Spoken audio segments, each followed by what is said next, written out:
안녕하세요. 말씀 메이커리 288번째 시간 기도하심으로 시작하겠습니다. 거룩하신 주님 감사합니다. 주님의 말씀을 묵상합니다. 성령님께서 말씀에 조명이 되어 주시옵소서.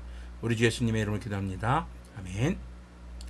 네, 오늘 보실 말씀은 사사기 18장 1절에서 13절까지의 말씀입니다. 그때 이스라엘의 왕이 없었고 단 지파는 이스라엘의 지파들 가운데서 아직 그들이 유산으로 받은 땅을 얻지 못하였으므로 그들이 자리 잡고 살 땅을 찾고 있었다.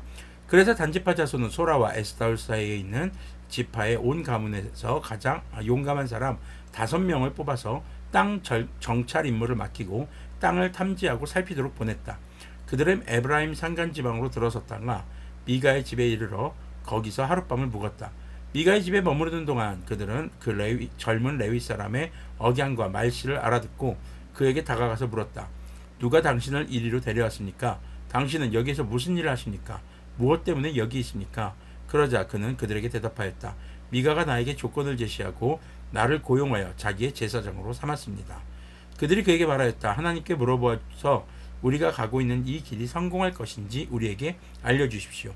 그 제사장이 그들에게 평안히 가십시오. 주님께서 여러분이 가는 그 길을 인도하실 것입니다 하고 일러주었다.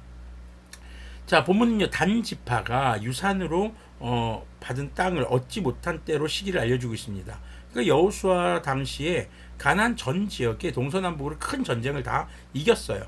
그리고 지파별로 땅을 분배하고 이제 각자 차지해라. 그렇기 때문에 여호수아가 죽고 난 지 얼마 되지 않은 그런 시점으로 보이는 것이죠. 자, 그들은 자신들이 분배받은 땅을 차지하기 위해서 5명의 정찰대를 보냈다고 합니다. 근데 분배받은 땅을 차지하기 위해서인지는 좀 봐야 돼요. 어쨌거나 정찰대 5명을 구성을 합니다. 자, 그리고 그들은 미가의 집에서 하룻밤을 묵게 됩니다. 그런데 그 정찰대는 미가의 집 제사장을 알아보죠. 억양이 좀 다르다는 거예요.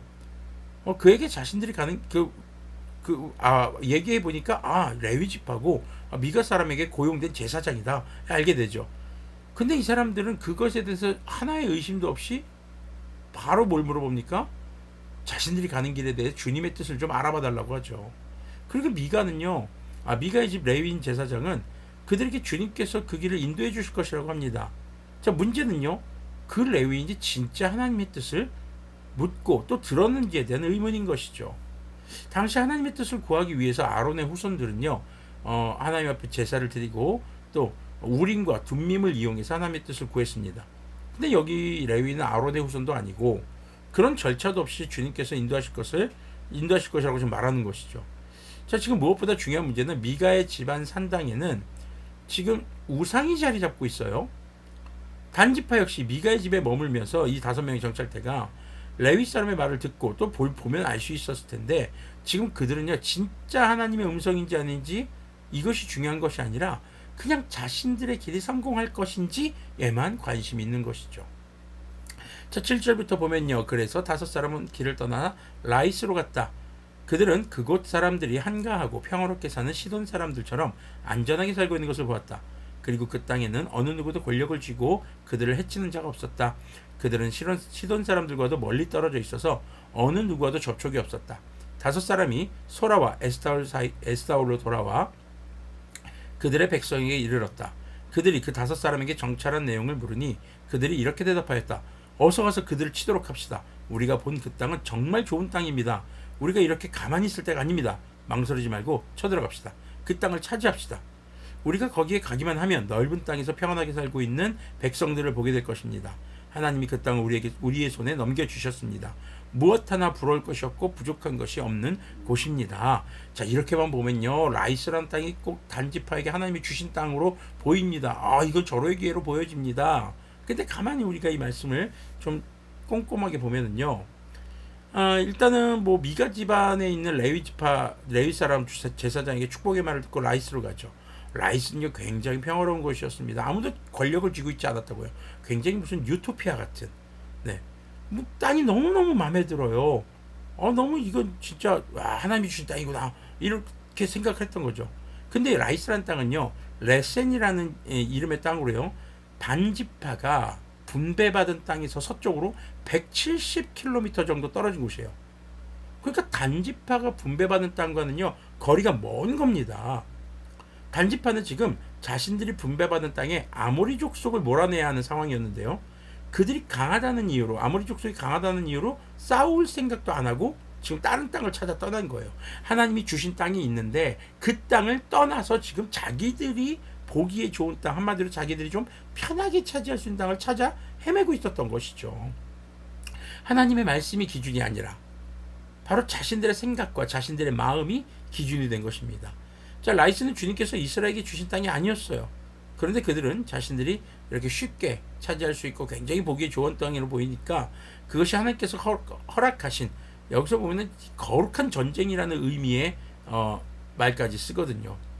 이 표현까지 쓰면서 자신들의 비겁한 행동을 정당화하고 있는 모습을 보이고 있습니다. 11절 계속 보면요, 단지파 가족들 가운데에서 600명이 무기를 들고 소라와 에스타올에서 길을 떠났다. 그들은 유다 땅에 있는 기럇 여아림에까지 가서 진을 쳤다. 그래서 그곳 이름을 오늘날까지도 마하네단이라고 불리고 있는데 그곳은 바로 기럇 여아림 서쪽에 있다. 그들은 그곳에서 에브라임 산간지방으로 올라가서 미가의 집에 이르렀다. 자, 지금 또 이 라이스를 차지하기 위해서 진을 쳤습니다. 그러놓고 이제 미가의 집에 갑니다. 자, 라이스에 대한 이야기를 정탐대를 통해서 듣자 600명을 바로 그냥 보냅니다. 그들에게 주어진 아모리 족속과의 싸움은 시작도 안 했는데 그냥 피했는데 그들이 만만해 보이는 지금 라이스를 정복하기 위해서는 굉장히 빠르게 반응하고 있어요. 자, 그리스도인들은 하나님의 말씀에 사실 즉각적인 반응을 할, 순종할 준비가 되어 있는 사람들이어야 합니다. 그런데 단지파 사람들은요, 자신들의 기호에 맞는 것에 굉장히 빠른 즉각적인 반응을 보이고 있는 것이죠. 자, 우리는 어떤가요? 선과 악의 분별 없이 자신의 기호에만, 내가 좋고 싫은 것에만 즉각적이고 신속한 그런 반응을 보이는 삶의 태도들을 가지고 있지는 않은지 돌아보기를 소망합니다. 기도하겠습니다. 거룩하신 하나님 감사합니다. 주님의 말씀을 묵상했습니다. 주님께 정말 분배받은 땅이 아닌, 주님께서 주신 삶이 아닌 다른 삶을 바라고 동경하고 좀 더 손쉽게 원하는 것을 얻는 그런 삶을 살려고 하는 단지파의 모습을 보았습니다. 우리의 삶을 다시 한번 돌아봅니다. 하나님의 말씀을 기준, 선과 악의 기준으로, 그리고 주님의 말씀에 정말 순종할 준비가 되어 있지 않은 상태에서 우리의 마음만, 우리의 좋고 싫은 것만 주님께 간구하고 있는 것은 아닌지 돌아봅니다. 주님, 우리가 주님의 자녀답게 주님의 말씀에 귀를 기울이고 주님의 말씀이 삶의 기준이 되는 그런 우리들이 되도록 긍휼을 베풀어 주시옵소서. 우리 주 예수님의 이름으로 기도합니다. 아멘. 네, 오늘 말씀 제목이 그래서 즉각적인 반응입니다. 여러분들은 무엇에 즉각적인 반응을 보이십니까? 사람들은 저마다 자기가 좋아하는 것, 끌리는 것, 자신이 원했던 것이 주어질 때 굉장히 빠르게 반응합니다. 그런데 내가 원하지 않는 것에 대해서는 시큰둥한 게 대부분의 사람들이죠.